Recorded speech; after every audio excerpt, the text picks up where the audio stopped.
to see you again. My name is Nicole Denson. I'm from Detroit, Michigan. I have aided sexual assault, domestic violence, and human trafficking survivors for over 15 years. I currently work for a program called Mothering Justice, which is a national organization that helps families. And one of the things that bothers me as a mother is that I have a young daughter who's a woman of color going to be growing up in this country.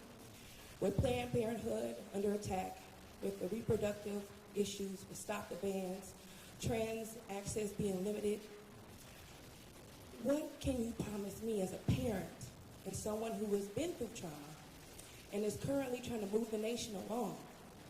What can you tell me as president what you can do for me and my family and my community, and especially my daughter?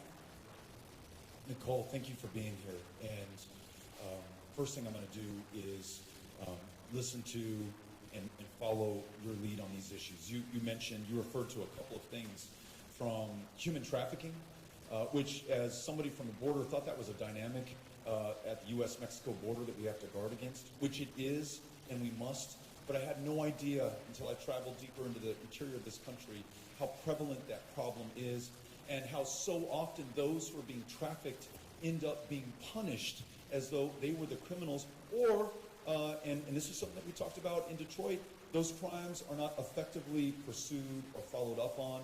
There's never justice, and so you have impunity reigning, and those problems continuing to happen is not unrelated to the fact that this so often happens in communities of color. When we talk about a broken criminal justice system, we very often talk about the number of people who are incarcerated, very often for nonviolent drug crimes, so often from communities of color, and that's a big part of the challenge, and we must address it. By ending a war on drugs, it has become a war on people. But this part of the criminal justice problem, of not making sure that we have the criminal justice resources to focus on those who are being harmed in communities of color, that is something that I will change, both in terms of making sure that we have the funding, and then also making sure that we bring into force the Department of Justice, our Civil Rights Division, and pursuing these crimes, which are very often violations of basic civil rights in America. In addition, we're going to make sure that the full spectrum of women's health is provided to every woman, the full spectrum of health care to every person in this country, so that they are able to make their own decisions about their own bodies. That means nominating justices to the Supreme Court and to any federal bench who get that the 1973 decision, Roe versus Wade, is the settled law of the land. Making sure